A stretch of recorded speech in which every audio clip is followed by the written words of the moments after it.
দেশের ৭ জেলায় বইছে মৃদু শৈত্যপ্রবাহ। এতে বিপর্যস্ত হয়ে পড়েছে জনজীবন। সকাল থেকে ঘন কুয়াশায় ঢেকে যায় রাজধানী ঢাকাসহ দেশের বিভিন্ন এলাকা।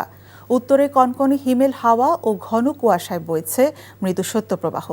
জয়পুরহাট ও এর আশপাশের এলাকায় শীতের তীব্রতা বৃদ্ধি পেয়েছে।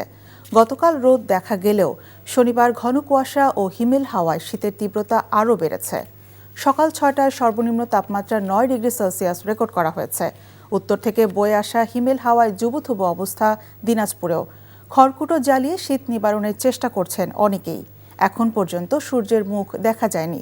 দিনাজপুর আবহাওয়া অফিস ইনচার্জ মোহাম্মদ তোফাজ্জল হোসেন জানান, এই মাসের ৭ তারিখের পর শীতের তীব্রতা আরও বাড়তে পারে। শীতের কারণে খেটে খাওয়া ও নিম্ন আয়ের মানুষের দুর্ভোগ বেড়েছে।